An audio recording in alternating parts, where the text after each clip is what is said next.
Bueno, buenas tardes a todos. Vamos a empezar con un nuevo tema, una nueva semana. Eh, Después, al final, algunas dudas que tengan con respecto al curso me dicen, porque surgió unos mails en este fin de semana por la prueba y demás, y los prácticos. Después lo comentamos si quieren, así no le sacamos tiempo a Fabricio, nuestro disertante de hoy. Les voy a presentar, como ven, ya lo conozco a Fabricio hace tiempo, pero lo voy a presentar formalmente con algunas líneas sobre quién es Fabricio. Fabricio Campos es veterinario, formado por la Universidad Federal de Pelotas, con un certificado de honor al mérito. Hizo la maestría en microbiología agrícola y ambiental en la Universidad Federal de Río Grande del Sur en el 2009. Hizo el doctorado en el programa de posgrado de ciencia veterinaria también de esa universidad, la URGIS, de 2012. Fue estudiante postdoctoral y profesor colaborador en la URGIS en 2013 al 2015. Fue profesor invitado en la Facultad de Agronomía y Medicina Veterinaria de la Universidad de Brasilia del 2016 al 17. Actualmente es profesor adjunto del curso de Ingeniería de Bioprocesos y Biotecnología en el campus Gurupí de la Universidad Federal de Tocantins y profesor titular del programa de posgrado en biotecnología de esa universidad. Fue el segundo tesorero de la Sociedad Brasilera de Virología, Administración 1920, y actualmente es miembro electo del Consejo Fiscal, Administración 2021. Tiene experiencia en microbiología, bioinformática y virología. Yo ahora agrego unas palabras, algunas apreciaciones mías con respecto a Fabricio. Fabricio lo conozco ya hace como tal vez más de 10 años. Para mí es un referente en muchas cosas, es una persona que consulto muchísimo cuando tenemos alguna dificultad desde el punto de vista metodológico, un análisis de datos que tenemos que hacer.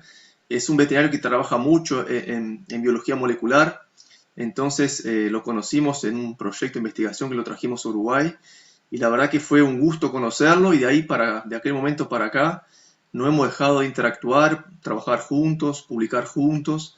Una persona muy amable, muy abierta, muy dispuesta. Así que, Fabricio, agradecerte muchísimo esta aceptación en participar en este curso. La verdad que fue de las personas que primero consulté, incluso le pedí que me chequeara un poco el programa, a ver si le parecía bien, porque es una persona que tengo mucho respeto y mucha admiración, así que muy contento que estés acá y bueno, ojalá que puedas disfrutar también vos del curso y del intercambio que pueda surgir con los participantes. Muitas graças, Rodrigo. É um prazer, né, estar aqui falando, né, para vocês.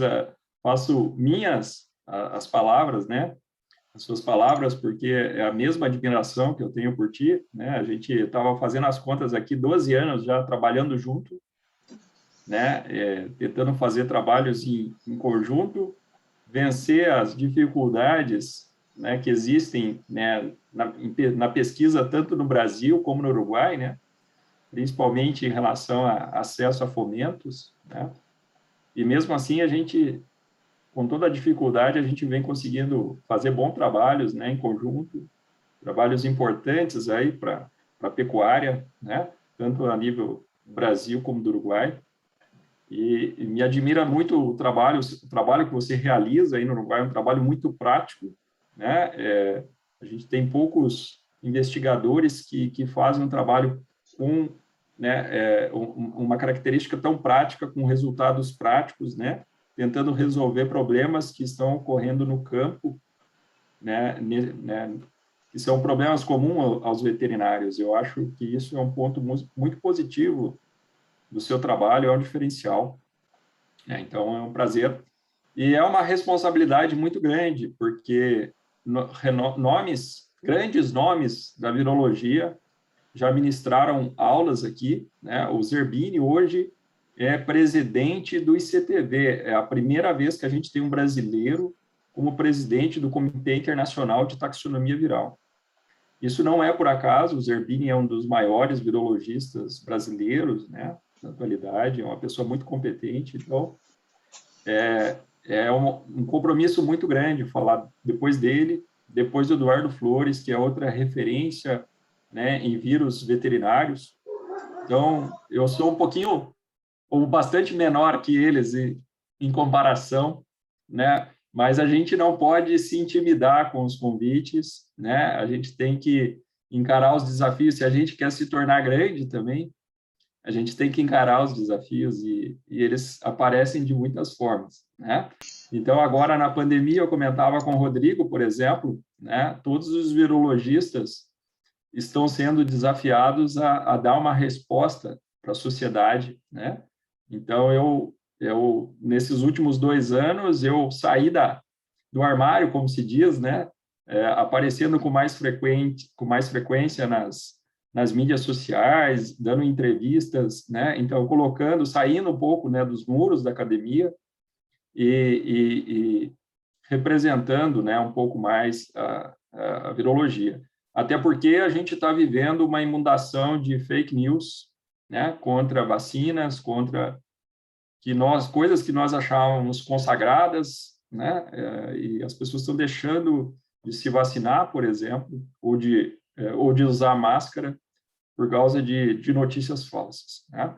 Então, todo o pesquisador ele tem a obrigação, né, de dar a cara a tapa e de se fazer presente para que, né, desfazer essas mentiras que são, né, divulgadas. Então, esse é um papel muito importante. Bom, desculpa a apresentação um pouco longa, não. mas algumas coisas quando a gente tem oportunidade para falar, principalmente, né, quando a gente está representando aí a virologia em outro país, é importante de serem mencionadas. Claro que sim. A apresentação aqui, então, ela está focada aqui nas estratégias de multiplicação dos vírus ADNA e ela está dividida da seguinte maneira. A gente vai fazer uma introdução, vamos falar dos objetivos, alguns conceitos e depois nós vamos entrar na área, né, na parte principal da palestra, né, da charla, que são os vírus de ADN. Depois, né, em relação aos vírus de ADN, a gente vai falar dos tipos de replicação, das formas de expressão do genoma e algumas estratégias, né, que os vírus fazem para dominar, então, né, a replicação, né, dentro da célula, né? Então, eu particularmente, né, eu acho muito interessante essas questões e é só a ponta do iceberg. Na verdade, a gente sabe muito pouco como todos esses processos ocorrem. Mas é impressionante como os vírus com genomas tão pequenos conseguem modular, então, né, a replicação dentro de uma célula. Então, é um pouco disso que nós vamos ver hoje, né? Bom, eu começo com uma provocação, né? Aqui a gente tem, né, a árvore da vida. E cadê os vírus? Onde estão os vírus? Né? Por que não são, entre aspas, né, parte da árvore da vida? Na verdade, porque o conceito de vida não se aplica diretamente aos vírus, né? O conceito de vida é o organismo que tem capacidade de se autorreplicar, né? Os vírus precisam, então, de uma célula, né? Mas, de uma forma indireta, os vírus estão aqui infectando, então, né, todas essas espécies aqui. Então, de uma forma indireta, eles estão, sim, na árvore da vida. Bom, nós vivemos em uma nuvem de vírus, nós estamos em contato frequente com os vírus, né? Não é à toa que, né, todos nós agora temos que usar máscara, tapa a boca, né? Porque nós estamos respirando, inalando esses vírus constantemente. E por que não ficamos doentes? Né? Graças ao nosso sistema imune. Os vírus infectam todas as formas de vida, né? Nós temos aí vírus importantes, como os bacteriófagos, que infectam, então, bactérias, os vírus gigantes nas amebas, que têm revelado um novo mundo da virologia, né? Nós temos vírus importantes infectando peixes, aves, né? As aves são reservatórios de muitos vírus, entre eles o influenza, por exemplo.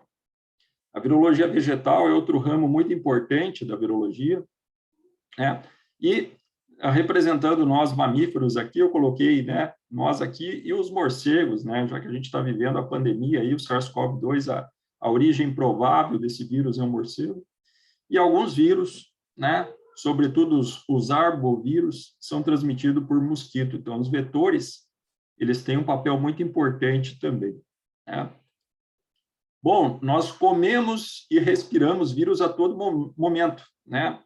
Então, aqui, quando a gente vai comer um x-salada, né, um chivito ao pão, Eu não me lembro mais se chivito tem alface ou não, me desculpe, aí faz tempo que eu não vou no Uruguai comer um chivito.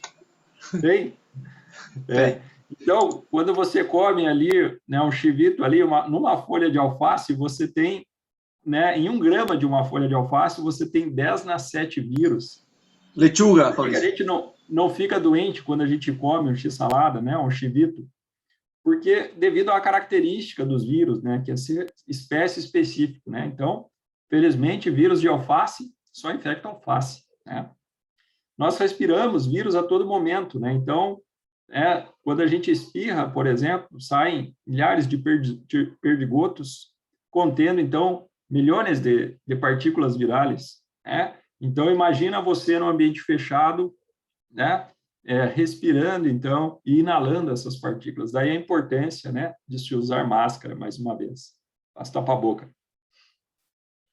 Bom, nós temos genomas virais, né, em nosso próprio genoma, né? Com o advento do sequenciamento do genoma humano, se descobriu que 8,3% do nosso genoma é composto de traços de infecções virais, né, que são, na verdade, frutos de retrovírus endógenos, que são elementos virais derivados de retrovírus. E essas infecções ocorreram milhões de anos atrás e ficaram incorporadas em nosso genoma. Então, nós carregamos, né, genomas virais no nosso próprio genoma. Eu costumo dizer que a gente é um pouquinho de vírus ambulante. Ou infectados estamos, né? Então, se a gente pegar os herpes vírus, por exemplo, que são vírus que estão muito bem adaptados aos seres humanos, né? A gente pode carregar até 8 herpes vírus diferentes, né? Os mais comuns são os herpes labial e genital, e tem o varicela zoster, né? Então, todo mundo que teve varicela catapora, né, está infectado, né, com herpes vírus, que está lá no seu gânglio trigêmeo. E quando a pessoa fica idosa, ela pode, então, reativar esse vírus e manifestar o zoster, né? E os herpes vírus, eles permanecem, então, né, no nosso organismo por toda a vida. Bom, poucas doenças foram erradicadas até agora. Uma delas é a varíola humana, né? Foi declarada erradicada em 1980, e por que até hoje a gente conseguiu erradicar, né, a varíola, né, entre as doenças humanas, né? Devido à característica, né, o poxvírus, né, ele é um vírus, claro, se desenvolveu uma boa vacina, mas sobretudo porque tem poucos hospedeiros, basicamente só o ser humano como hospedeiro, então isso facilita o controle da infecção também. E nesse momento atual, nós vivemos uma pandemia de um vírus de origem em animais, né? Então isso, né, reforça a importância do papel nosso como veterinários, né, a importância do termo One Health, né? Não dá para você dissociar doenças humanas de doenças veterinárias. Não pode existir essa separação. É tudo uma coisa só, né? Nós já temos 7 coronavírus que conseguiram ultrapassar essa barreira, né, imposta pelo receptor, né? A gente tem que lembrar que os morcegos também são mamíferos, né? Então, essa adaptação ao receptor humano, ela é muito, né, muito sensível. Basta algumas alterações para que o vírus ele obtenha essa capacidade de infectar humanos, né? Então, é essencial o nosso papel como veterinário, como vigilantes desse processo, para evitar que isso, né, chegue até o ser humano ou, né, descobrir os caminhos para que isso, da forma como acontece, né? Então, é muito importante um trabalho de vigilância, né, para que a gente não seja pego de surpresa, porque vejam só o que está acontecendo, né? Nós temos aí milhões de pessoas infectadas, né? Mais de 4 milhões de pessoas mortas, e alguns países, como é o caso do Brasil, tem, né, um comportamento vergonhoso na pandemia, né? Para mim, como virologista, é muito difícil ver o Brasil, né, no 3º lugar no ranking mundial como o país com o maior número de casos, né, e mortes. né? É muito preocupante isso está atrelado a um governo anti-ciência, né? Então, vejam a responsabilidade das pessoas em escolherem seus, né, governantes também, né? A pandemia, ela veio escancarar, né? Então, os países que melhor lidaram com a pandemia foram aqueles que seguiram a ciência, né? Não esconderam os fatos. O Brasil, infelizmente, não foi um deles. Bom, mas nem todos os vírus causam dano, né? Eu trouxe aqui 2 exemplos, né? Um deles é o vírus da tolerância térmica da curvulária, que é um micovírus, é um vírus que infecta um fungo, que, por sua vez, coloniza as raízes dessa planta. E ele confere a essa planta uma característica muito importante. Essa planta, ela vive em solos aquecidos, em regiões vulcânicas, né? Então, na presença desse vírus, essa planta consegue suportar temperaturas de até 55 graus. E como que eles descobriram isso, né? Eles descobriram um experimento muito simples. Eles pegaram 2 vasos, né, com essa planta, uma contendo o vírus e outra não, e cultivaram numa estufa a 55 graus. Somente a planta, né, que tem o vírus, consegue resistir a essa temperatura. Vejam só a importância, né, biotecnológica dos genes desse vírus, se de fato a gente continuar, né, nesse processo de aquecimento global, onde regiões produtivas, né, de grãos, como, por exemplo, o Cerrado brasileiro, podem deixar de serem produtivas se a temperatura aumentar 1 ou 2 graus. Outro exemplo é o Tulip Breaking Virus, né? É um vírus que causa pétalas anormais, né? Uma ruptura da cor, né? E isso, na verdade, trouxe uma vantagem para a flor, porque ela ficou mais atrativa para insetos e, ao mesmo tempo, também fez com que o homem disseminasse, então, essa flor para o mundo inteiro. O que o homem não sabia naquela ocasião, uma flor que surgiu lá no Egito, é que ele estava disseminando um vírus, né? Um vírus que dá essa característica. Então, né? Então, na verdade, há uma quebra aqui, né? Uma ruptura da cor, porque não formam pigmentos, né? Em partes da flor. Então, são 2 exemplos. Bom, mas os objetivos, né? Depois dessa breve introdução, os objetivos é apresentar um pouco do que se sabe sobre as principais estratégias, né? De replicação dos vírus ADN.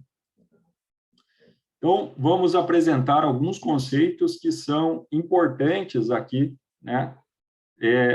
Para a gente entender o que a gente vai falar daqui a pouco. Como está agora? Tá. Lechuga, obrigado, Rodrigo. Qualquer coisa, vocês, por favor, coloquem aqui no chat, né? À medida que eu ver que acumulam perguntas ali, vocês podem me corrigir, fique à vontade, tá? Se eu falar alguma coisa errada. A gente está em casa aqui, tá, pessoal? Tomar uma água aqui.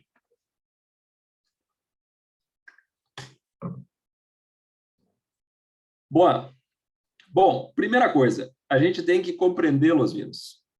Eles dependem, então, de seus anfitriones para sobreviver.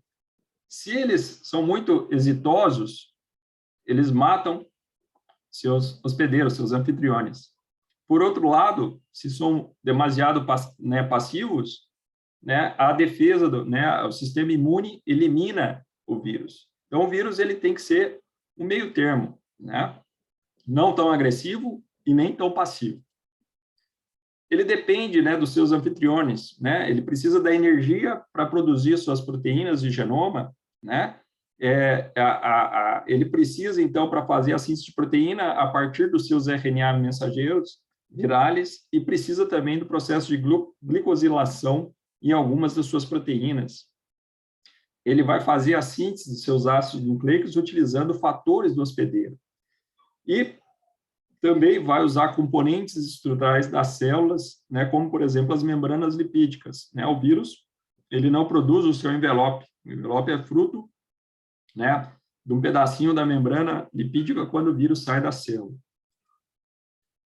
E esse caminho, né, essa luta, essa guerra entre vírus e hospedeiro é uma constante coevolução, né? As proteínas e as moléculas de RN, né, do hospedeiro interagem com os genomas virais e permite, então, que o vírus se aproprie, né, que ele personalize, então, a maquinaria celular para a produção dos vírus. Então, o que nós vamos ver aqui hoje é algumas estratégias que os vírus adotam, então, para personalizar, então, essa maquinaria celular, né, para que se produza vírus e não componentes celulares, né?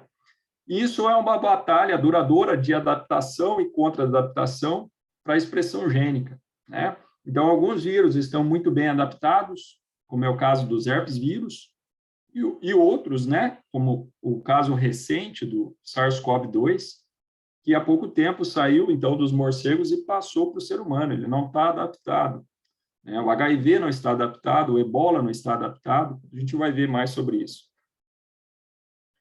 Bom, um conceito importante, o termo replicação em biologia, ele está relacionado à síntese de molécula de ácido nucleico. Em virologia, esse termo é mais amplo, ele está relacionado a todo o processo de multiplicação viral, desde lá a primeira etapa, que é a dissorção, até a montagem das partículas virais. Outra coisa que a gente tem que lembrar é que os vírus eles estão replicando em um ambiente hostil, né? E qual que é o objetivo dessa replicação? É produzir uma progênie viral viável. Para isso, ele precisa vencer as barreiras intrínsecas, como a nossa pele, o baixo pH estomacal, a imunidade inata, né? E anticorpos e células T, né? Da imunidade adquirida. Então, é um ambiente pouco favorável para a replicação viral. Qual que é a consequência? Na maioria das vezes, nenhuma. 95% de nós aqui está infectado com um vírus chamado torquetenovírus, que foi descoberto, né, num doador de sangue no Japão, em 1995, e até hoje ele não está relacionado com nenhuma enfermidade. Então, se a gente pegar o soro aqui e fazer uma pesquisa, a gente vai encontrar esse torquetenovírus praticamente em todo mundo. Bom, alguns vírus causam enfermidades, como as hepatites virais, né, que são doenças crônicas, que demoram tempo, hepatite B, hepatite C, né, são doenças que demoram para se manifestar, e alguns vírus causam a morte do hospedeiro, do anfitrião, como é o caso do HIV, né, eu mencionei o Ebola, o próprio SARS-CoV-2, o vírus da febre amarela, o vírus da raiva, dengue. O que todos esses vírus têm em comum? São vírus que se originaram em animais que ainda não estão adaptados, né, ao ser humano. Então, isso é muito importante, né? Dificilmente um herpes vírus mata um ser humano. Isso acontece em 0,01% dos casos, porque é um vírus que já está muito bem adaptado ao seu hospedeiro. Bom, outros conceitos que são importantes para a gente entender o que a gente vai falar daqui a pouco, né? Então, o conceito de infecção produtiva é aquela que dá origem, então, à progênie viral viável, né? Uma infecção abortiva é porque algo interrompeu, então, esse ciclo. E isso está relacionado com duas características das células, que é a suscetibilidade, que é a presença do receptor. Então, aquela história que eu comentei do vírus da alface, né? Por que ele não infecta humanos? Porque não tem um receptor. Então, essa é a primeira barreira, a barreira mais importante, né? Você precisa ter o receptor, né? Então, a célula tem que ser suscetível. Mas não somente isso. Você precisa que a célula também tenha um conjunto de enzimas que permitem, então, que o vírus replique, o que a gente chama de permissividade. Eu trouxe um exemplo aqui para ficar mais fácil a gente fazer essa relação. Então, por exemplo, vejam esse experimento que foi feito, né, com o herpes vírus bovino tipo 1, né, no qual se infectou, então, cabras, ovelhas, veados vermelhos e renas, para ver se esses animais poderiam servir como reservatórios, né? Somente cabras e ovelhas, né, o vírus conseguiu, além da infecção primária, né, causar uma resposta sorológica, a latência e a reativação, né? Por quê? Porque cabras e ovelhas, além da presença do receptor, ou seja, as células são suscetíveis, elas também são permissivas. Elas contêm, então, um conjunto, né, de enzimas que suportam a replicação viral. Então, cabras e ovelhas podem servir como reservatórios para o herpes vírus bovino tipo 1. Já veados vermelhos e rena, não, né? Embora eles tenham o receptor, eles não têm as enzimas necessárias para a replicação do vírus. Então, isso remete a essa característica, né, que os receptores conferem aos vírus, que é o fato deles serem espécies específicas, né? Então, esse é um ponto muito importante. Outro exemplo que eu trago disso é em relação ao receptor do vírus influenza, né? Que é o ácido ciálico galactose. Em aves, essa molécula ela tem uma ligação do tipo alfa-2,3. Em humanos, né, a molécula de galactose ela sofre uma modificação e essa ligação é do tipo alfa-2,6. Então, essa pequena mudança no receptor faz com que vírus de aves tenham dificuldade de infectar diretamente humanos. Embora isso aconteça, sobretudo veterinários, né, ou tratadores que trabalham em contato muito próximo com essas aves. Porém, os cerdos, né, os suínos, eles têm receptores para ambos os dois tipos de receptores. Então, eles conseguem se infectar tanto com vírus de aves como com vírus de humano, e não à toa, né, que a última pandemia, né, a pandemia de 2009, foi chamada de gripe suína, né? Então, vejam só a importância dessa questão, né, da suscetibilidade celular, que está relacionada, então, com a presença dos receptores. Bom, na aula de hoje, então, a gente vai focar nos vírus DNA, né? O professor Eduardo Flores já falou dos aspectos relacionados aos vírus RNA, né? Que após, então, a sua entrada na célula, né, o processo de adsorção, na sua maioria, os vírus RNA, né, eles vão replicar no citoplasma da célula, embora haja exceções, né? Mas aqui nós vamos nos voltar aqui, né, para os vírus DNA, né? Então, eles, além de penetrar nas células, eles também precisam, né, atravessar o poro nuclear. Por quê? Porque é lá no núcleo que estão, né, as enzimas necessárias para a replicação do DNA. Então, a maioria dos vírus, né, DNA, eles vão replicar dentro do núcleo da célula. Então, eles têm essa tarefa extra de atravessar o poro nuclear. Bom, todos os vírus, independentes da forma do seu genoma, eles precisam chegar num denominador comum, que é o RNA mensageiro, né? Por isso que alguns autores chamam os vírus, né, de parasitas da síntese proteica da célula, né? Então, seja os vírus DNA fita dupla ou DNA fita simples, que é o alvo aqui, eles têm que chegar nesse denominador aqui, que é o RNA mensageiro. Como eles fazem isso? Isso nós vamos ver. Bom, que informação que é codificada, então, pelo genoma viral, né? Então, são produtos genéticos, né, e sinais reguladores para que o vírus possa fazer, então, a replicação do seu genoma, para que ele possa empacotar, fazer a montagem e empacotamento do genoma, para que ele consiga regular, então, o ciclo celular, e, ao mesmo tempo, ele module, então, as defesas do anfitrião para que ele passe despercebido, né, e que ele consiga, então, né, usar então essas informações para se propagar para outras células e hospedeiros suscetíveis. E agora a gente entra, então, na parte principal da aula, que são os vírus ADN. Bom, é natural de se pensar que se os vírus, né, ADN, sobretudo de fita dupla, né, eles desenvolveram, então, se eles coadaptaram com o seu hospedeiro, eles usam a mesma estratégia de replicação, né, dos genes do hospedeiro para, né, multiplicar e expressar os seus genes. Eles vão também realizar a transcrição do seu RNA mensageiro e a replicação do seu DNA a partir do núcleo celular, né? Esse é o caminho convencional. A gente vai ver que alguns vírus adotaram, né, caminhos extras, atalhos, né, para poder manipular esse processo. Então, esses vírus, eles vão utilizar enzimas do hospedeiro ou enzimas próprias, né? Principalmente vírus de DNA com genomas grandes, eles contêm, né? Como eles contêm um genoma maior, consequentemente, eles contêm mais genes, né? Já os vírus de DNA fita simples, né? Eles vão ter uma dependência maior das células, né? Eles primeiro vão ter que converter o seu DNA fita simples em fita dupla, para depois poder, né, transcrever o seu RNA mensageiro. Bom, de modo geral, né, a replicação dos vírus DNA ocorre no núcleo. Claro que há exceções, né, principalmente para vírus com genomas grandes, como é o caso dos poxvírus, vírus da peste porcina africana, o mimivírus, né, que conseguem replicar no citoplasma. Como é que eles conseguem isso? Obviamente que eles vão levar as enzimas, principalmente a polimerase, para poder fazer essa tarefa, né, no citoplasma, né? A maioria dos vírus DNA, eles contêm o DNA, então, dupla fita, né? Mas nós temos também DNA fita simples e DNA parcialmente fita dupla.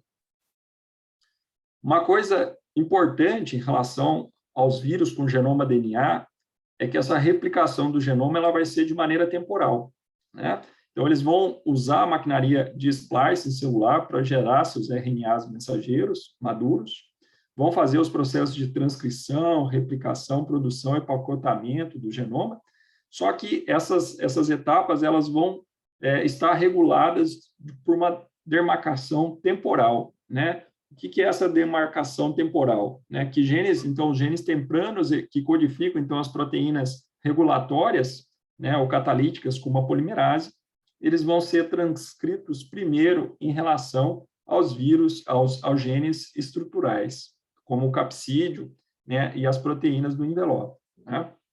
Então, isso é o que a gente chama de replicação temporal do genoma. Isso é a característica dos vírus DNA. Vírus com genoma grande, né, eles vão produzir suas próprias enzimas, né, para poder replicar no citoplasma, como eu falei. Então, eles vão produzir enzimas que fazem o reconhecimento da origem da replicação, proteínas de união ao DNA, helicases e primases, DNA polimerases, proteínas acessórias, exonucleases, timidina quinases e deutepeases. Então, eles vão produzir uma série de enzimas que vão tornar, então, o processo de replicação viral mais autônomo, de tal maneira que eles conseguem replicar no citoplasma das células. Então, o seu gene, o seu genoma, ele vai ser transcrito de uma maneira muito semelhante como se fosse um gene celular, né? Ele vai ser primeiro transcrito em RNA mensageiro, que por sua vez vai ser traduzido, né, em proteínas, e essas proteínas, juntos com o seu genoma que foi replicado, vai ser montado em novas partículas, né? Ele vai usar tanto a DNA polimerase do hospedeiro ou a sua própria DNA polimerase viral, e como eu falei, essa replicação vai ser de maneira temporal, gene tempranos, codificando proteínas não estruturais, como enzimas, né, que vão atuar no processo de replicação e na modulação do sistema imune celular, ou genes tardios, que vão codificar proteínas estruturais, né? Então, os poliomas, os papilomas, os adenovírus, herpes vírus, eles têm essa estratégia de replicação. Já os vírus com DNA pequenos, né, eles, como o parvovírus, circovírus, eles, consequentemente, eles têm um genoma mais limitado. Então, eles vão ter uma dependência maior de proteínas e enzimas celulares. E se a gente entender isso, a gente já vai entender, por exemplo, como alguns vírus, como o parvovírus canino, por que ele vai lá buscar células, né, principalmente, né, animais jovens, né, e as células das criptas intestinais, porque essas células elas têm uma intensa replicação, multiplicação, né? Então, ela tem todos os fatores celulares necessários para a replicação do vírus, porque esses vírus têm, devido ao seu genoma menor, uma dependência maior, né, dos fatores celulares. Mas, mesmo assim, mesmo tendo um genoma pequeno, eles conseguem controlar as atividades celulares. Então, esses vírus de DNA pita simples, eles primeiro precisam ser replicados, e isso vai, né, como eles não codificam a DNA polimerase, isso vai ser feito pela DNA polimerase do hospedeiro, né? Essa replicação ela pode ser feita pela DNA polimerase, né, sua própria, né, pela DNA polimerase do hospedeiro, né, porque ele não carrega, o genoma é muito pequeno, ele não vai carregar, ele também vai codificar proteínas estruturais e não estruturais, e os representantes são os circovírus e os parvovírus, né? Os circovírus, circovírus suíno, por exemplo, tem um genoma de 1.700 pares de base, né? Tem duas ORFs, que é uma replicase, e a proteína do capsídeo, basicamente. Então, vejam só, né, como é interessante que um vírus com genoma tão pequeno consegue ainda modular, né, a resposta celular. E nós temos, né, um caso de um genoma de DNA parcialmente duplo, né, que é um vírus que tem um papel muito importante na virologia, né, porque esse vírus, embora seja um vírus DNA, ele carrega uma transcriptase reversa, né, e ela tem um papel importante, né, em transcrever, então, esse RNA, né, novamente numa molécula de DNA, e esse DNA ele é copiado parcialmente, por isso que esse vírus é parcialmente duplo, e ele tem um papel importante porque ele quebrou, né, ele rompeu o dogma da biologia, no qual o DNA dá origem a RNA, que dá origem a proteínas. Aqui nós vemos o RNA dando origem, então, ao DNA, né? Então, o único vírus, né, que se replica dessa maneira é o vírus da hepatite B. Bom, falando então agora sobre os tipos de replicação viral. Uma coisa importante em relação aos vírus DNA em comparação com os vírus RNA, que os vírus DNA têm uma baixa taxa de mutação.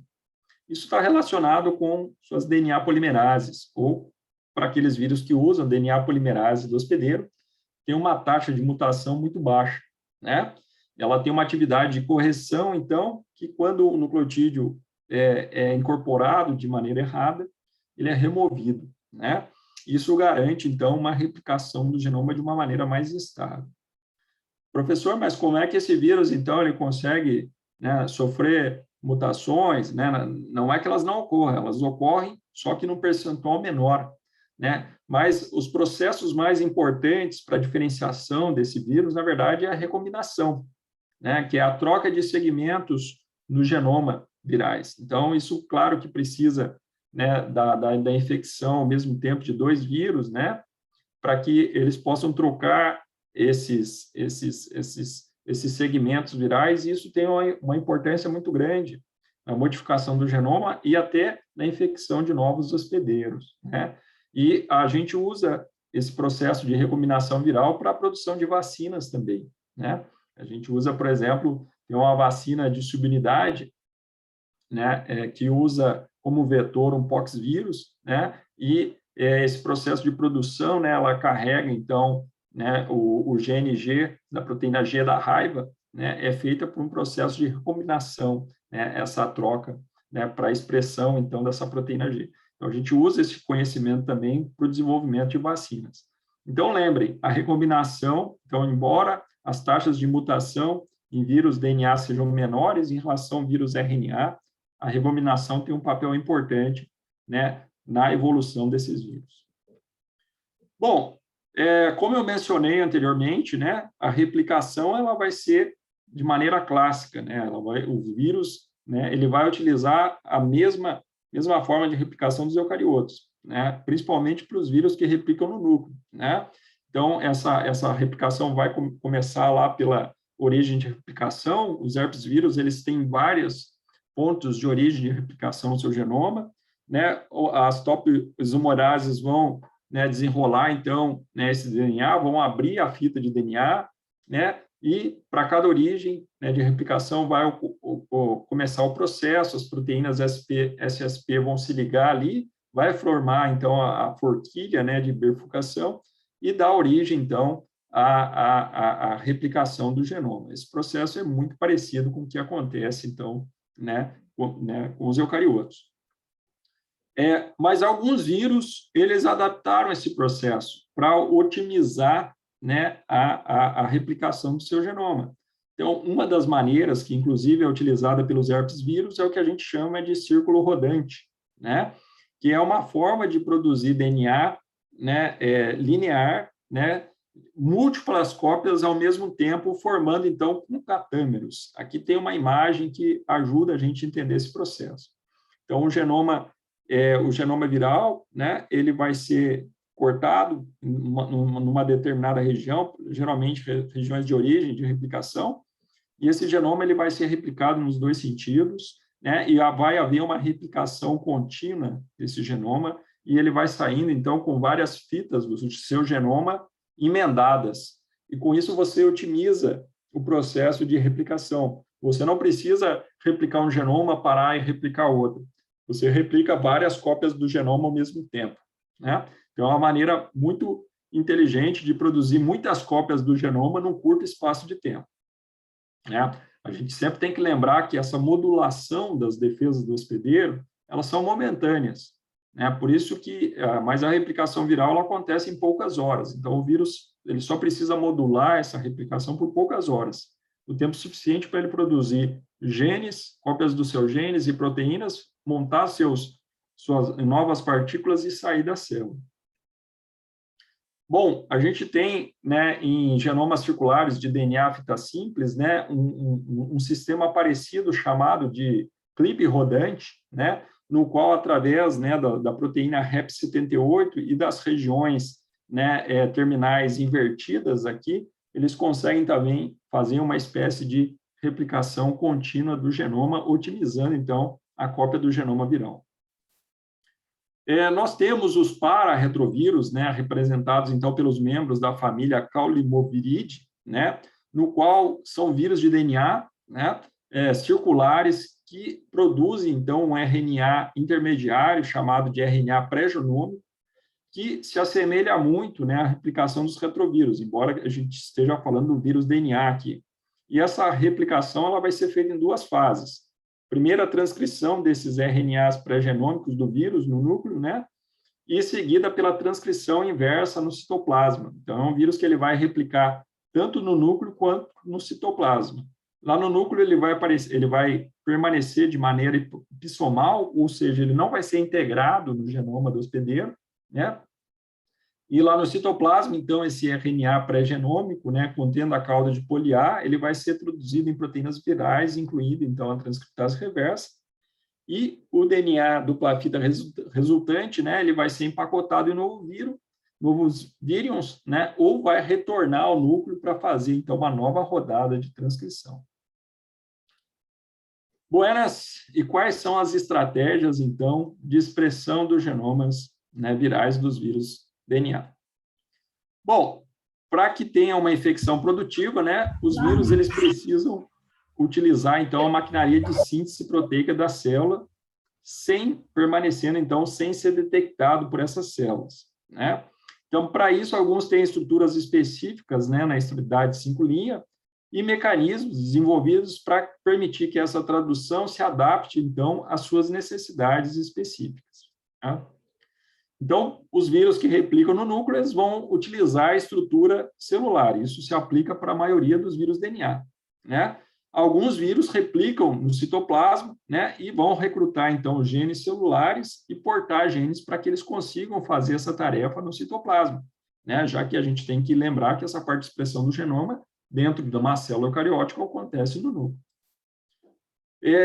Mas as células eucarióticas elas não estão adaptadas para traduzir um RNA mensageiro policistrônico, né? Ou seja, um RNA mensageiro que dá origem a várias proteínas, né? Então, como é que o vírus DNA ele tem que fazer, né? Então, ele tem que superar essa limitação celular, fazendo, então, um splice, né? Para que esse RNA mensageiro policistrônico se transforma em RNAs mensageiros monocistrônicos e produz, então, genes individuais. Então, essa é uma forma de driblar essa limitação das células. Além disso, né, outro ponto importante é o seguinte, né, se você tem um RNA policistrônico, você vai produzir uma poliproteína e você vai produzir todos os seus genes em quantidades iguais, né? Mas você não precisa desses genes em quantidades iguais, você precisa muito menos, né, de muito menos proteínas regulatórias, catalíticas, por exemplo, do que, né, você precisa de mais proteínas para montagem de novas partículas. Então, o vírus também ele tem que vencer essa limitação, né? E como é que ele faz isso?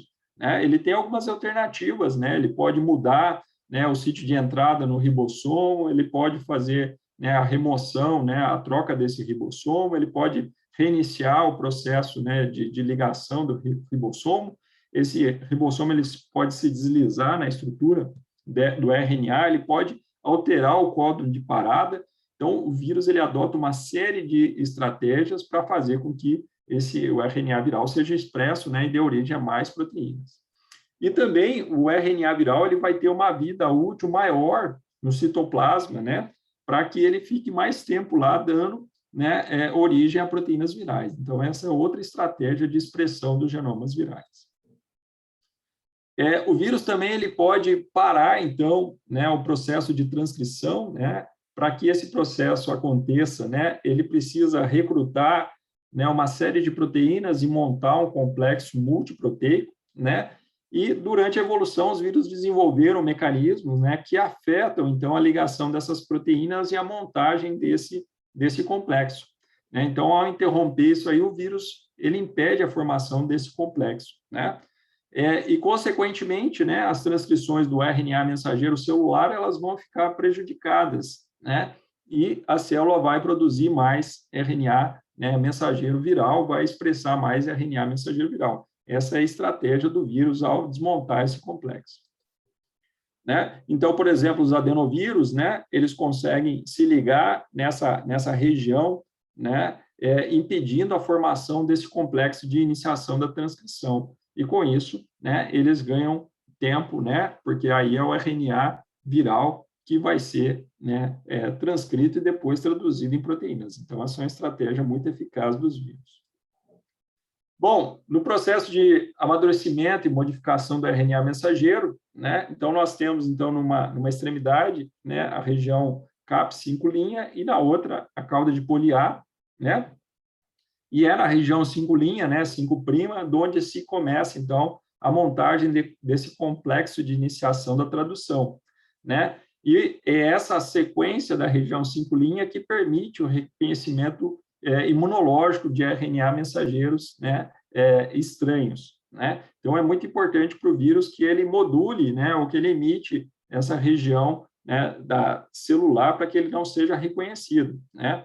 Então, esse processo de tradução dos RNAs mensageiros celulares é realizado, então, um mecanismo que depende dessa região CAP 5', e durante a infecção viral, então, esse processo de tradução, ele troca esse mecanismo que é ativado, então, por sítios internos, né, a íris, né? Então, nós temos diferentes íris em vários vírus, né? Isso é mais comum em vírus RNA, mas os herpes vírus também têm essas regiões, né, que são sítios de entradas internos dos ribossomos, que fazem que os ribossomos, de maneira preferencial, se liguem, então, no RNA mensageiro viral.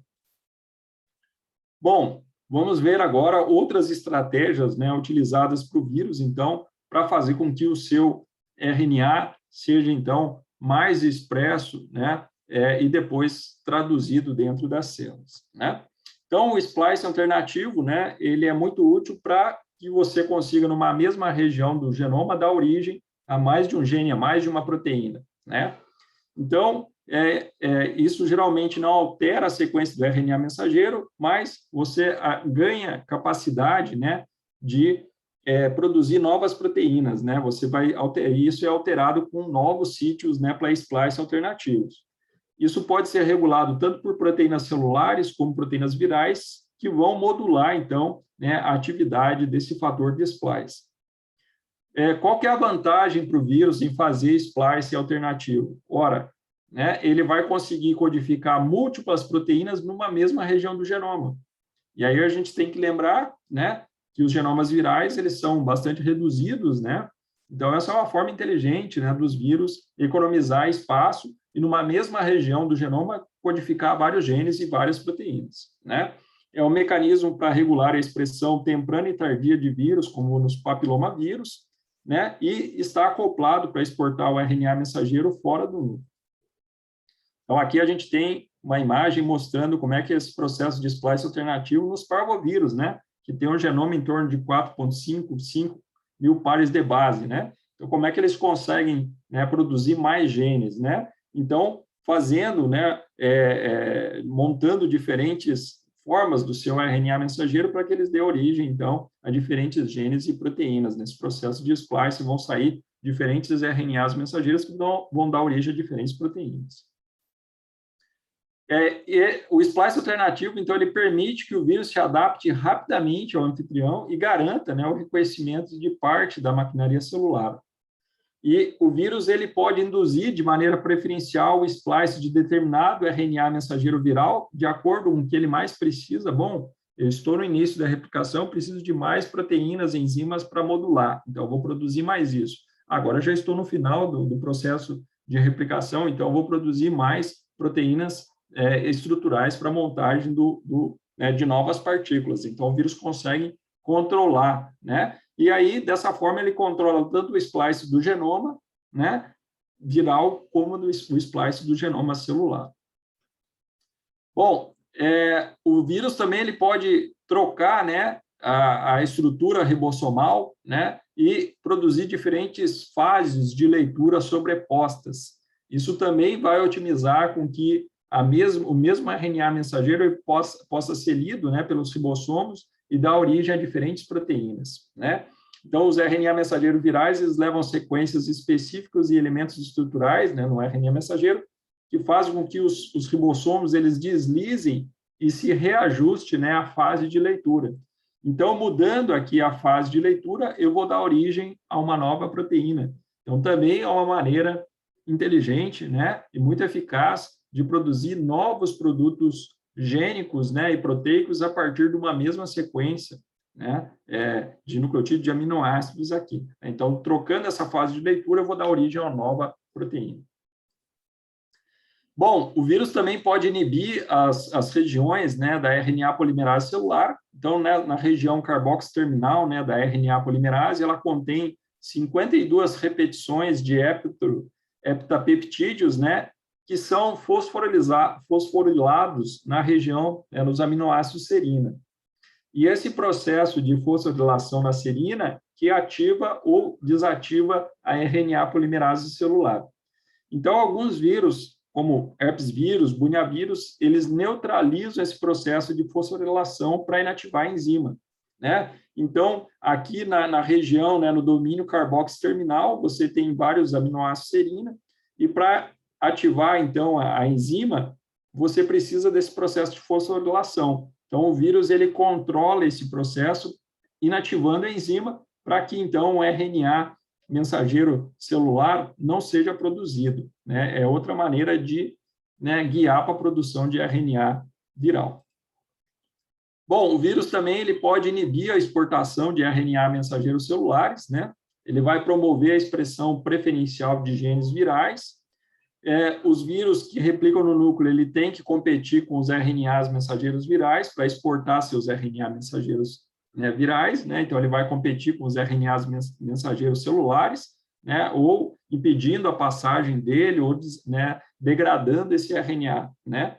E aí, uma das maneiras, né, é você inibir a exportação do RNA, né, mensageiro nuclear. E como é que o vírus faz isso? Ele faz isso interferindo no poro nuclear.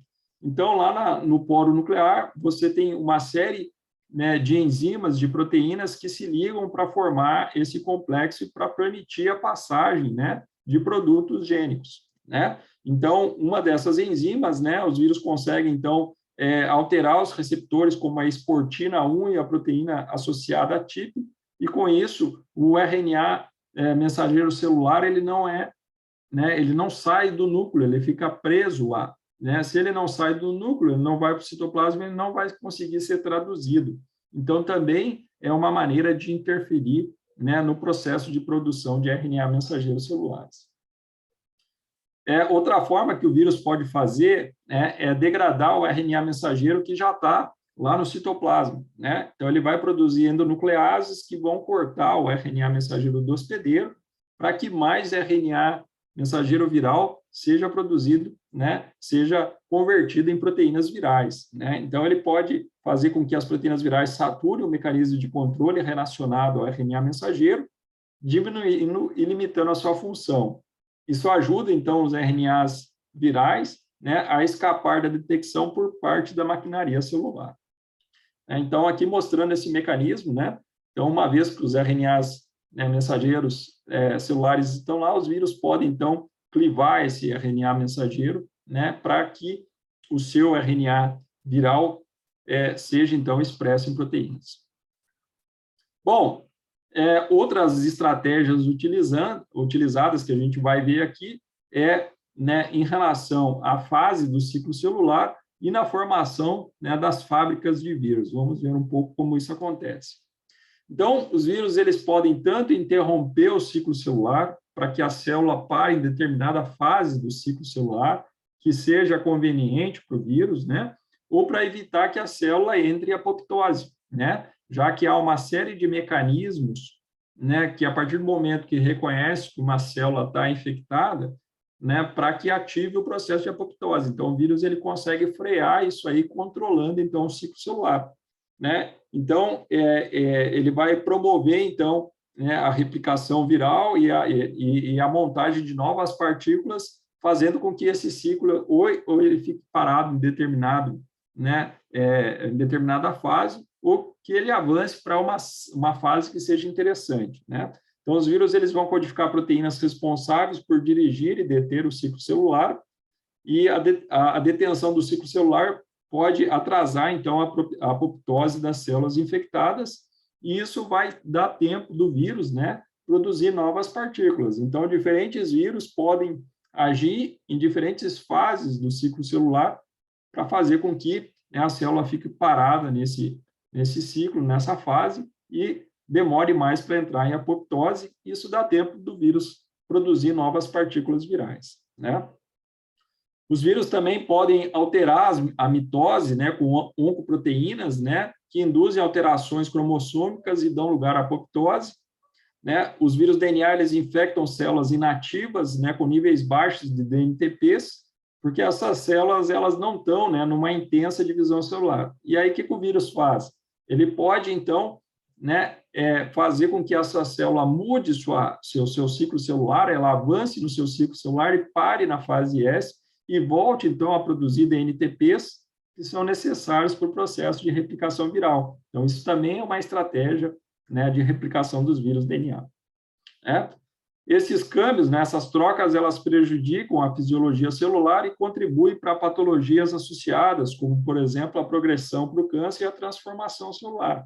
Então, a gente tem que lembrar que essas interrupções, essa interferência viral, né, na fase celular, na célula, na forma de replicação e expressão, elas não têm um custo zero para a célula, né? As infecções virais, elas podem apresentar aproximadamente 20% de todos os cânceres humanos do mundo.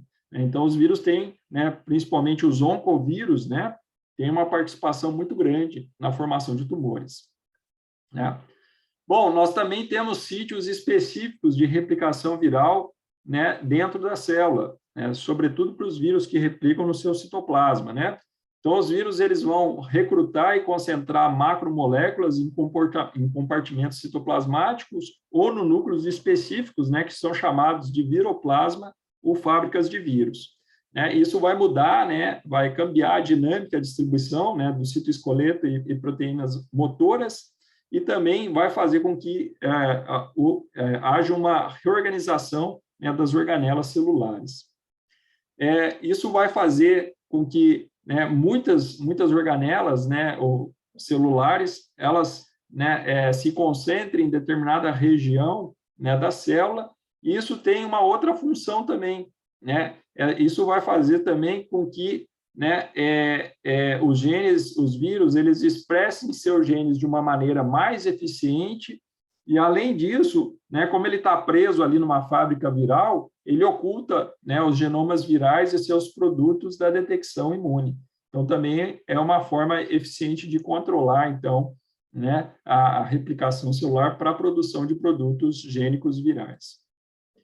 Bom, pessoal, então, de maneira geral, né, nós vimos vários mecanismos virais usados para controlar, então, né, a estratégia de replicação e expressão gênica dentro de uma célula. Desde mecanismos relacionados à forma de replicação do genoma viral, que vão fazer com que esses genomas sejam mais expressos, né, mais replicados, e várias formas de intervir na transcrição e na tradução, né, seja destruindo o RNA mensageiro celular, fazendo splice alternativo, editando esse RNA, né, alterando a região do CAP5', né, ou seja, nos processos de tradução, né, suprimindo, então, né, a tradução, né, de RNA mensageiros celulares, né, fazendo alterações no ribossomo para que eles se liguem em diferentes partes do RNA mensageiro viral, né, mudando, então, né, a fase de leitura para que dê mais origem a diferentes proteínas virais. Então, como mensagens principais, eu gostaria de dizer, né, que nós vimos que os vírus eles dependem de seus hospedeiros, que os vírus DNA, na sua maioria, são fita dupla e fazem a replicação no núcleo, embora a gente tenha algumas exceções, né? Nós vimos que os vírus DNA fita simples, né, porque eles têm um genoma limitado, eles vão ter uma maior dependência, né, e isso tem um reflexo prático direto, eles vão buscar células que estão, né, numa intensa atividade de multiplicação, de replicação, né? Nós vimos que os vírus DNA eles fazem uma replicação temporal do genoma e que a taxa de mutação ela é baixa em comparação aos vírus RNA, sendo o processo de recombinação a principal forma de mudança dos vírus RNA. Né? E nós vimos várias estratégias de replicação do genoma viral que favorecem, então, né, a replicação do genoma e a expressão, né, das proteínas virais em prejuízo, né, ao genoma e proteínas do hospedeiro, né? Seja a replicação por círculo rodante, a tradução personalizadas, alternativas para a expressão de poliproteínas, interrupção da montagem do complexo de iniciação da transcrição, né? Motores de tradução impulsionados por íris, né? Splice alternativo para diferentes proteínas, troca da fase de leitura, né? Inativação da RNA polimerase celular, inibição, né, da exportação de RNA mensageiro celular ali no poro, né, do núcleo, interrupção do ciclo celular e a formação de viroplasma ou fábricas de vírus. Essas aqui são algumas sugerências de leitura da minha noite às 6, né? Eu gostaria de agradecer a atenção de todos, né? Como último slide aqui, eu mostro aqui, né, um vírus gigante, né, que são vírus que formam essas fábricas, né? A gente consegue ver essas fábricas no microscópio óptico comum, né? E são vírus que carregam uma grande quantidade de genes que ajudam a modular a replicação, né, no genoma, né, das células, né? E são genes que colocam esses vírus de uma maneira muito independente em relação a outros vírus, produzindo, por exemplo, aqui, né, eu venho mostrar que são genes que estão relacionados à replicação do DNA e ao empacotamento, né, do genoma viral, coisas que a gente só vê em célula, né? E esses vírus, sem dúvida, né, muitos desses genes eles foram transferidos de maneira horizontal entre o hospedeiro, né, e o vírus, há essa troca, né, e a gente tem aprendido muito com os vírus gigantes, né?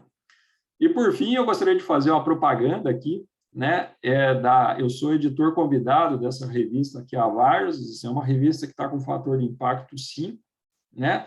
Ela é uma revista bastante exigente, mais ou menos 50% dos artigos levam pau, né, são negados, inclusive eu já tive vários artigos negados lá, né? Então, não tem colher de chá nem para editor, né? E isso é importante para manter esse fator de impacto alto. É uma revista que ela vem formando, né, acordos com várias sociedades de virologia, né? Aqui no Brasil, por exemplo, com a Sociedade Brasileira de Virologia, né? A gente já tentou fazer essa aproximação com a Sociedade Brasileira aí, com a Sociedade Uruguaia de Virologia, né? Porque isso traz, né, um desconto extra para os sócios para publicar nessa revista, né? E nós temos aí três edições especiais, na verdade, uma já está fechada, que foi a de vírus emergentes de 2020, vejam só que de 59 submissões, só 24 foram publicados, né? Tem uma outra edição especial que é para países de desenvolvimento, que até o momento de 31 artigos, 15 foram publicados, e nós temos uma nova edição especial de vírus emergentes, de 2021, que até agora de 10 submissões, 5 foram publicadas, né? Ela vai ser, essa última edição aqui dos países de desenvolvimento vai ser prolongada até o final do ano, e essa aqui também vai ser prolongada para a gente ter as submissões de mais artigos, né? Então, era isso. Eu espero que vocês tenham gostado, que vocês tenham entendido, e eu estou aberto aos questionamentos aí. Ok, Fabrício, muito obrigado. Vamos deixar a tela assim para se ver melhor. Bueno, vou parar de compartilhar aqui. Agora já acho que já ficou. Ah, tá. Bueno, Fabricio, voy a hablar en español así, eso me entiende. Muchas gracias, Fabricio, por la clase. Bien interesante la estrategia que utilizaste, que básicamente enfocando en las características y la diversidad de estrategias que utilizan los virus de DNA para multiplicar, para replicar específicamente su genoma y sus proteínas. Así que me pareció muy buena la clase. Preguntas, si alguien tiene preguntas, comentarios que quieran hacer, ve que hay unos mensajes en el chat, no sé si son preguntas. Eu tinha uma aula pronta, muito básica, que eu dou para a graduação, né, que é uma aula de replicação viral, que eu falo de vírus DNA e RNA. Mas como aqui era focada só em vírus DNA, eu acabei, né, Sí. focando nessas estratégias, que é um pouco, né, Rodrigo? Você é Ujú. imunologista, você sabe que há muitas coisas por trás de tudo isso que a gente apresentou e a gente conhece só a ponta do iceberg ali, né? Tem muita coisa que a gente desconhece. Sí, Mas é sí, incrível como o vírus consegue modular, né, a célula. sí. El ejemplo que daba del circovirus, que con tan poco logran tanto, ¿no?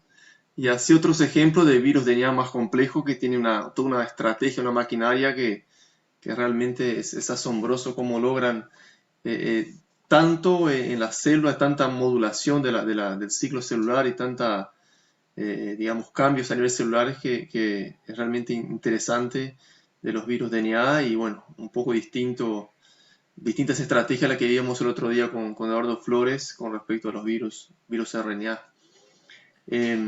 Você já chegou a passar aquele material que eu enviei para Ainda não. eles? Tá. Hoje eu publico na plataforma nossa os Tá. trabalhos. Fabrício me mandou Basicamente, essa nossa. aula foi tirada daquele capítulo, que é o capítulo de 2018, que está mais atualizado, né? Então, Uhum. basicamente, essa aula é um retrato do que está lá. Então, se alguém ficou com alguma dúvida, pode ler o capítulo, que Sim, isso vai ajudar no entendimento, né? Lá está mais detalhado algumas questões que, obviamente, né, que no slide você tem que resumir essa informação, né? tá claro. Sim, sim, E, sim, sim. e tem vários outros artigos discutindo essas questões, né? Só se a gente pegar só os herpes vírus, né? Cada gene, né, dos 70 genes codificados pelo herpes tem uma função e a gente conhece pouco, né? Por que é Uhum. tão difícil a gente conhecer? O capítulo está em inglês, tá em inglês.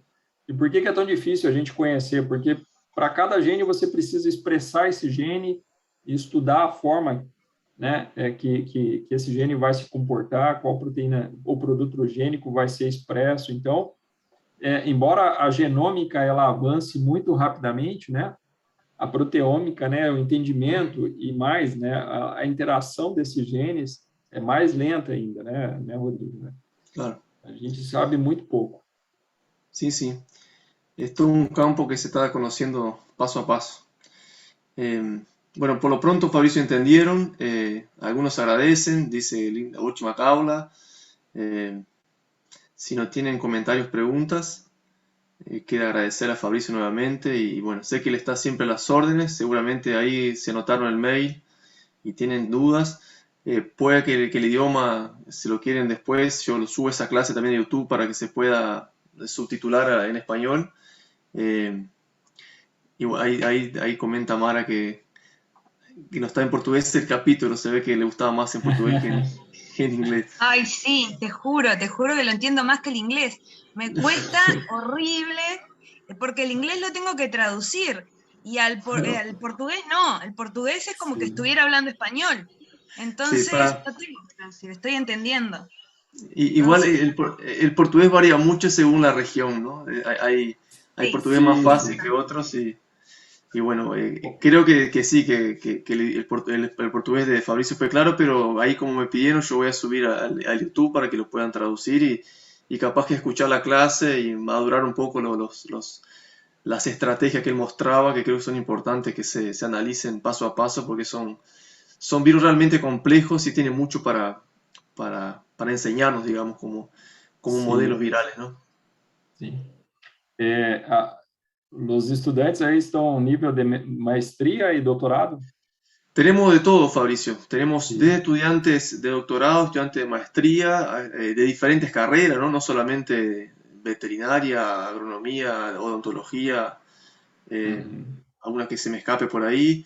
Y también tenemos estudiantes de grado en veterinaria, sobre todo son los que recuerdo, y de ciencias, de biología. Sim. Es Se bien você me diverso, la permite, verdad. eu vou mostrar um pouco do nosso trabalho aqui, se você me permite. Sí, claro. Bom, já que cá estamos, né? Vou fazer um pouco de propaganda, então. A gente vem desenvolvendo vários trabalhos durante a pandemia, e um desses trabalhos que é importante, acho que está na minha área de trabalho aqui, que é o trabalho carro-chefe, é um trabalho que a gente vem fazendo, né, com o Coronaômica BR. Eu já vou mostrar aqui. O Coronaômica é uma rede que está fazendo o sequenciamento do genoma do SARS-CoV-2, né, no Brasil todo, né, e nós temos vários participantes, e esses genomas eles são, né, depositados lá no GISAID e são utilizados, então, para fazer, né, análise filogenéticas para entender o comportamento dessas variantes e novas variantes, né? Então, a gente tem uma grande contribuição aqui, né, no depósito dos genomas brasileiros aqui, ajudando, então, a aumentar essa quantidade, né, de genomas. Especificamente lá no Tocantins, a gente é responsável, né, pelo sequenciamento genômico no estado, e a gente produz, então, né, relatórios técnicos mensais sobre a situação da pandemia, tanto no estado como no Brasil. Isso, inclusive, virou um artigo científico, né, que agora foi aceito na revista Varses. E lá, nessa época aqui, o Tocantins estava só com 21 genomas, e agora a gente já passou, a gente tem mais de 130, 140 genomas sequenciados. Então, a gente está fazendo uma contribuição muito grande lá no estado do Tocantins, né? E, fruto, né, desse trabalho, a gente tem várias análises genômicas mostrando, então, né, o surgimento, né, e o avanço, né, de novas variantes, casos de co-infecções, aqui um trabalho muito importante do SPILC, aqui no Rio Grande do Sul, né, mostrando, então, né, co-infecções e também mutações que acontecem, então, nos genomas, né, e a distribuição também, inicialmente, da variante gama, e agora a gente tem também a variante delta, né, que está avançando bastante aqui no país, né? Então, esse projeto aqui é um projeto nível nacional, que vem somando esforços, né, para fazer o sequenciamento do SARS-CoV-2 aqui no genoma, aqui no Brasil, né? E a gente é o representante lá no Tocantins, e a gente vem trabalhando de maneira muito intensa. Outro trabalho que eu gostaria de mostrar a todos aqui tem a ver com a febre amarela, que é uma outra doença que acontece aqui no Brasil. A gente também tem um projeto de nível nacional para fazer a vigilância genômica tanto em primatas não humanos como em mosquito, e a gente tem detectado, então, a presença, né, um surto que aconteceu recentemente aqui em Porto Alegre, onde a gente detectou, então, né, aqui no Rio Grande do Sul, onde a gente detectou a presença do vírus, né? Então, é um projeto que tanto tem uma parte de educação sanitária, né, como também a captura de mosquitos e primatas que são capturados vivos ou encontrados mortos, né, e são submetidos ao diagnóstico. E depois a gente faz o sequenciamento, né, do genoma completo, mostrando, então, que esse surto que aconteceu agora em 2021, ele é diferente, né, o vírus é diferente do que ocorreu, né, em 2001, 2008, e a sublinhagem é uma sublinhagem que veio de um vírus lá de São Paulo, né, provavelmente passando aí pelo Paraná e Santa Catarina até chegar no Rio Grande do Sul, né? Então, esse é um outro trabalho importante de vigilância genômica que a gente tem feito, né, e tem, né, produzido também boletins, né, e também artigos científicos, né, importante sobre esse tema. Também é um trabalho de várias instituições e de muitas expertise, muita experiência, uma troca constante aqui entre pesquisadores jovens, né, e pesquisadores mais experientes. Então, isso mostra também a importância aqui da medicina veterinária, né, nessas questões que eu comentei aqui do trabalho de vigilância genômica, né, e mostrando que nós, né, independente da sua formação na graduação, a gente, como virologista, a gente tem um papel importante em ajudar em momentos como esse de emergência em saúde pública, né? Eu acho importante a gente mostrar isso, né? A atuação em 2 projetos de rede, projetos de nível nacional, mostrando aí o nosso papel, né? Então, a gente trabalha muito focado na vigilância genômica, né? A Mara pergunta onde eu estou. Nesse momento, eu estou no Rio Grande do Sul, mas oficialmente eu sou professor da UFT no Tocantins, mas com as aulas remotas, né? Então eu estou ficando aqui em Porto Alegre. Então estou. Como dijo Porto Alegre, yo fui 3 veces ya. Então já. A la Facultad de Odontología, pero a hacer cultivos celulares y todo eso, y hice intercambio docente entre la cátedra de histología de allá y la nuestra de acá, de la UDELAR.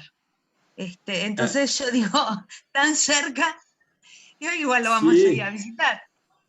Eu falava com o Rodrigo que é uma pena que não é presencial para a gente fazer um assado aí depois da charla. No, Fabricio, lo bueno es que como tiene un hijito chico que está en Porto Alegre, él está bastante acá cerca de nosotros y eso ayuda. Sí. Porque Tocantins, para los que no saben, es en el nordeste, bastante, no sé si a unos 3.000 quilômetros, Fabricio, más o menos, desde Porto Alegre. Sim, eu vou aproveitar e colocar aqui na página. Ó. Então, essa aqui é a página do laboratório, onde tem um pouco sobre o trabalho que a gente está desenvolvendo. Aí está. Eu vou colocar aqui também o site desse projeto chamado Coronaômica BR, onde tem todas as informações, né, dos genomas que nós estamos sequenciando, e vou colocar aqui também o site do projeto esse da febre amarela, né, que são os 2 projetos de nível nacional, né, no qual estou diretamente envolvido, né. Eu acho muito importante a gente aproveitar e fazer a divulgação. Ali no site do laboratório tem a equipe, as linhas de pesquisa nos quais a gente está envolvido, né? Principalmente com a pandemia, houve esse desvio, entre aspas, né, Rodrigo, para a gente trabalhar com viroses humanas, mas, ao mesmo tempo, a gente continua trabalhando com herpes vírus e outros vírus animais aí. Eso iba a comentar, que a Fabricio lo conocí trabajando con herpes virus bovino y ahora lo veo trabajar con coronavirus y es increíble el giro la temática, pero está bueno que la ciencia esté digamos, a la demanda de la sociedad. Eso está muy bueno. Fabricio, una pregunta que me hicieron acá, pero fue en privado, no sé si se dieron cuenta. Si hay posibilidad de hacer pasantías, estallos en tu laboratorio, me imagino que se refiere a Porto Alegre, pero tal vez sea en Tocantins. Sim. Há possibilidade, inclusive, nesse momento, o laboratório continua funcionando, trabalhando.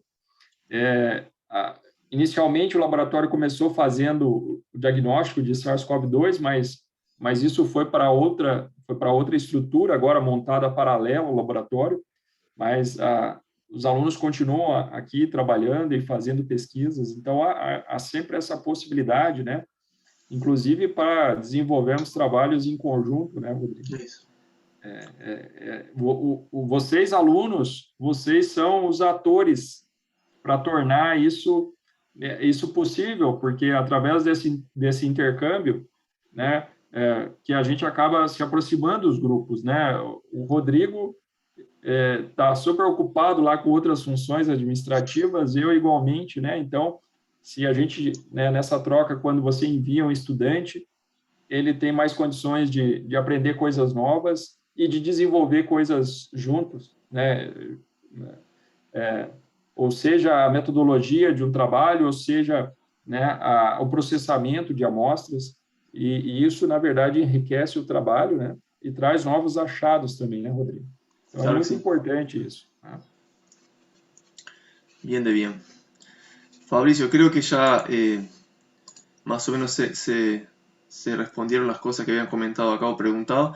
Acá preguntaba la página, ya pusiste abajo la página de estudio de COVID, fue lo que agregaste ahí, ¿no?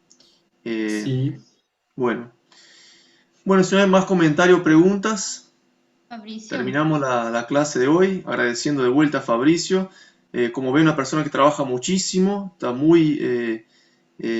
interactúa muchísimo con grupos de Brasil, que ustedes saben que Brasil es una potencia a nivel científico, a nivel de universidades, o sea, es una cosa realmente que una dimensión que nosotros no estamos acostumbrados y bueno, Fabricio está muy vinculado, involucrado con toda esa ciencia a nivel viral y creo que es una buena oportunidad para conocerlo en caso que tengan interés en trabajar en algún proyecto específico, no solamente en virología animal, sino que, como ven, trabaja en otros virus y es una persona muy accesible, creo que vale la pena que quiera interactuar después con él directamente.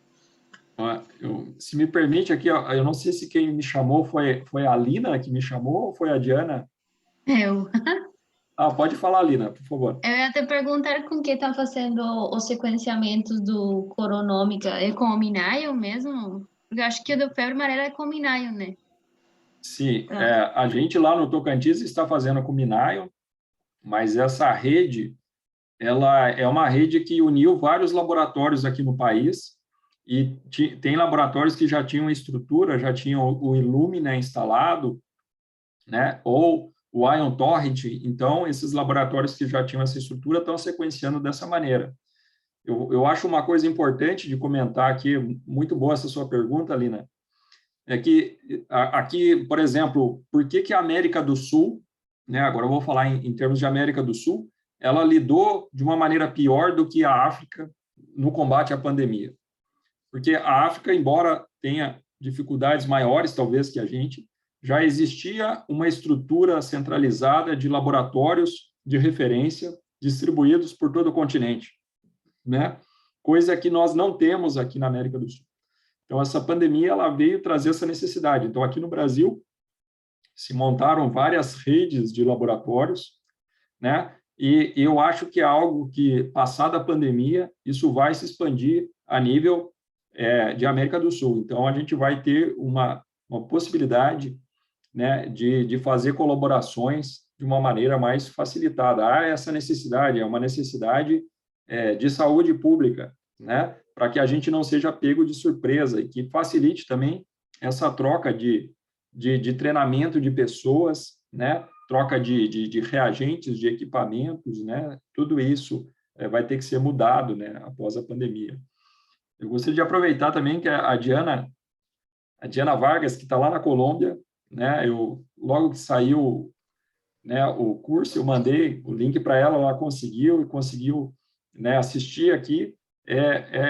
A gente tem, né, feito trabalhos em conjuntos lá com o Jairo, né, lá na Universidade Nacional da Colômbia, e o Jairo trabalha de uma maneira muito semelhante a você, Rodrigo, no sentido de responder a problemas práticos. Lá eles trabalham principalmente com suíno, com cerdos, né, trabalham junto com a associação de produtores lá e fazendo o diagnóstico e respondendo a problemas, né, que acontecem lá. Então, é muito bom a gente conseguir unir esses vários atores aí. Eu fico muito feliz, né, de estar fazendo essa ponte aqui e essa possibilidade para que as pessoas mostrem o trabalho, né, que a gente faz também com muita dificuldade lá, com falta de recursos e etc, etc. Diana, não sei se você quer aproveitar e comentar algo. Fabricio, muchas gracias. Un gusto saludarte y Jairo pues también te saluda. Yo tenía una inquietud en la presentación. Sí. Hay unos parvovirus que se integran, como el parvovirus B19. La estrategia de integración al genoma es similar a la de retro, poseen integrasas. Essa integração do genoma dos parvovírus, ela é de maneira... Agora você me pegou de calças curtas, como se diz. Ela é de maneira assim como os retrovírus no genoma, ou é de maneira epissomal? Me parece que ese es integración al genoma, no es como Integrado no adeno. genoma. Ujú. Sim. Bom, eu vou ficar te devendo essa questão aí, porque realmente eu conheço muito pouco sobre os adenovírus. Aí tem uma coisa que a gente tem que dizer é o seguinte, né? Tem um pesquisador aqui da Fiocruz do Rio que ele dizia que ele não era virologista, Rodrigo. Porque ele tinha se especializado só com o vírus, né? Então, o virologista é um termo muito amplo, né? O Diana, eu vou consultar e eu te passo esse questionamento. Inclusive, eu vou colocar o e-mail a todos aqui. Se tiver outras questões, né, eu passo, né, a resposta para todos depois, posteriormente. Tá bom, Diana? Eu vou ficar te devendo essa questão aí. No, gracias, qué pena. Sí, surgen muchas dudas y inquietudes sobre algunas cosas puntuales, ¿no? Otra de las cosas interesantes que uno se pregunta mucho es todo lo vinculado a las latencias de los herpes virus, que es un tema bien interesante, la expresión génica y cómo se reactivan, todo eso son capítulos para una clase entera, tal vez. Exatamente. Quem sabe futuro para esses seminários seja especializar, né, dentro de algumas classes de vírus. Claro que depois você vai ter que dar um enfoque muito veterinário, por exemplo, mas seria uma boa, né? Sim, sim. E tem muita informação nova, né? Uma coisa que eu esqueci de comentar, que eu lembrei agora, como com esse sequenciamento do genoma, né, a gente tem mais de 2 milhões de genomas sequenciados do novo coronavírus. Isso nunca aconteceu, né, e quase que em tempo real. Então, a gente está vendo a adaptação de um vírus em tempo real ao hospedeiro, que no caso somos nós, infelizmente, né? Mas todos esses câmbios, né, na spike, fazendo com que o vírus, né, se ligue de maneira mais específica ao receptor ACE2, né?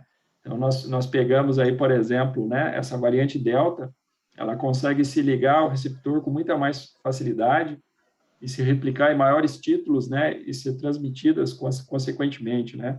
Isso mesmo para pessoas vacinadas, né? Então, é um aprendizado praticamente em tempo real, né? E é uma chance única, né? Sem dúvida, o coronavírus hoje é o vírus mais sequenciado no mundo. Né? Tal cual.